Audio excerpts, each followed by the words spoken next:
Hi, my name's Harry, and I'm a visual effects artist, and today we're going to be looking at the top 5 modelling tips and tricks found inside Maya. As always, if you're just interested in one trick or another, here's the timecode of each. You'll also find a clickable version just below the like button of this video. This is a list made up of all the tools and tricks I use on a daily basis. Each of them saves time, or provides me with options to create better models easier inside Maya.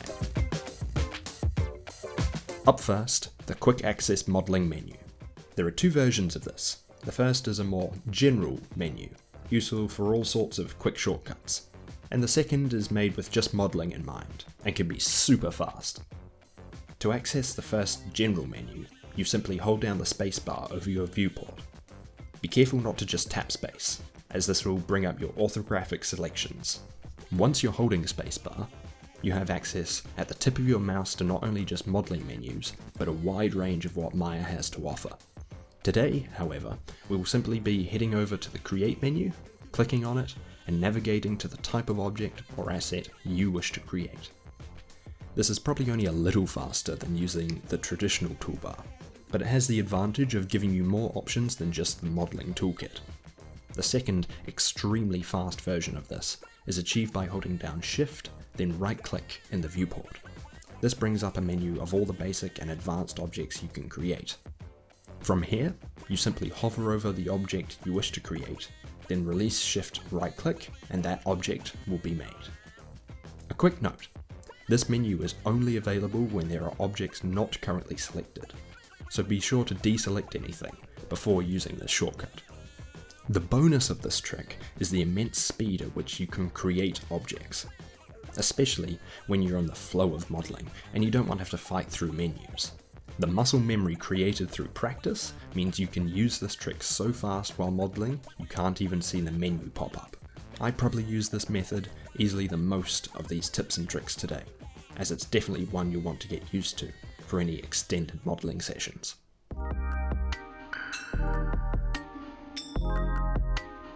Up second is snapping.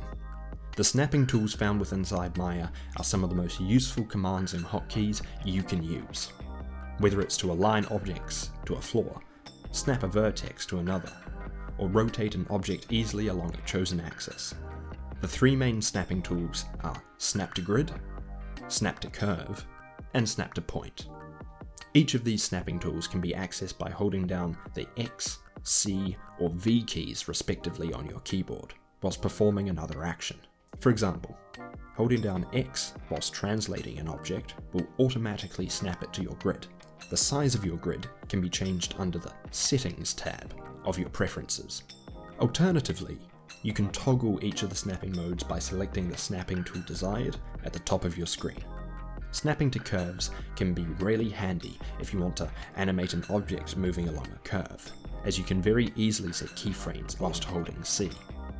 Snapping to point is perhaps the most useful, as you can easily snap objects to be aligned on each other's faces perfectly. This is done by snapping a single axis at a time to another object.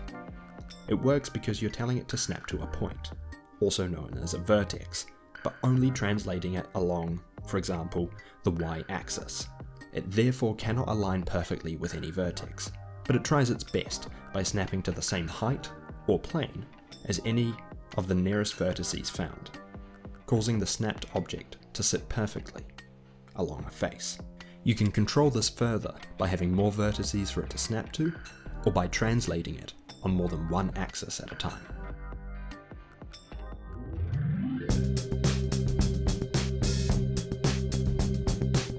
The third handy modeling trick is changing the pivot position of an object. This is a really simple yet powerful hotkey used when you need an object to rotate a particular way, or align along a certain edge or face. When you create an object, it automatically sets the pivot position to the object's center. From here, if you wanted to have the object rotated along a specific edge, face, or vertex, simply hold down the D key or press Insert on your keyboard to toggle the pivot position changer. A quick note, you must either have Translate, Rotate, or the Scale tool selected for this to function. It doesn't matter which one, so long as you have one selected. When the pivot position tool is on, you will see an altered version of the translate tool active, with rotate functions also visible. From here, you can simply click and drag to change where the object is translated, scaled, or rotated from. You can also combine other hotkeys to make this function more powerful, or easier, such as holding the V key to snap to a point at the same time. Alternatively, when using this function, you can navigate your mouse to select parts of the object to automatically snap to the position, such as an edge, face, or vertex. It's typically best practice, however, not to do this, as it also changes the rotation value of the pivot position, potentially making it harder to rotate along an axis later on. So I usually try a combination of snapping tools instead.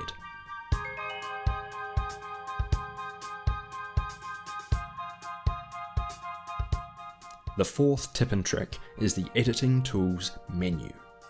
This menu changes depending on what object selection mode you have enabled. It might take a little while to get used to what menu contains what, but in long term it speeds up your modeling a ton. Start by selecting the object you wish to edit, then holding Shift and right click over the object. This will bring up a menu of various editing options, such as the Insert Edge Loop tool. From here, simply hover over the tool you'd like and it will activate it. Some tools change the object selection mode you're in. To change the object selection mode yourself, simply hold down right click over an object. From here, there are 4 main options to choose from. Object mode selects the entire object at a time. Face mode lets you select single faces. Edge mode lets you select edges. And vertex mode, which lets you select the vertices of your object. To access the different options of the Editing Tools menu, simply change what object selection mode you are in. Select a part of your object, and then hold down Shift and right click again. The options change to relevant controls depending on your object selection mode. For example, being able to merge vertices in vertex selection mode, or extrude faces in face selection mode. Once you've gotten used to what options are where, it becomes second nature to use these menus when modeling to create your desired objects.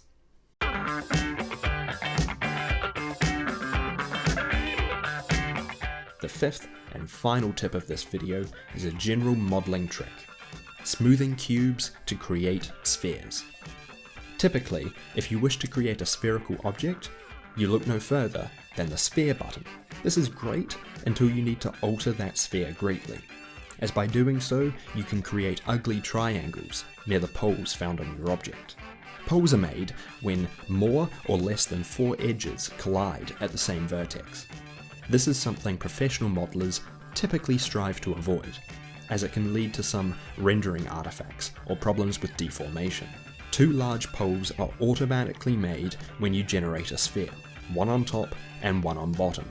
To avoid this, rather counterintuitively, you instead start with a cube.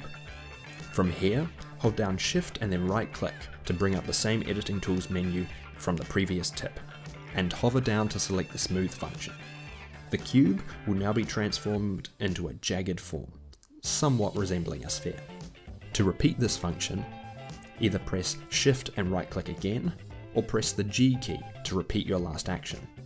Repeat this 2 or 3 times until you have a smooth, spherical object. Now some notes for this trick. This method technically creates poles, as there are some areas that appear where only 3 edges collide at a vertex. However, unlike simply creating a sphere automatically, this method put the poles in much easier places to manage, and with enough smoothing, will completely remove any ugly triangle pools from appearing in your final models or renders. And that's it. These are some very simple, easy to use tips and tricks that will turn you into a better modeler. Some take a little practice to get used to, but soon enough you won't even think about these actions when you perform them. Let me know your thoughts on today's video. What did you find useful? And let us know if there's anything you'd like to know how to do in Maya or modeling, whether it be tips, tricks, or general tutorials on anything you need to know. Leave us a message in the comments below. Otherwise, that's it for today. Subscribe for more videos like this, and most importantly, have a great day. Thank you.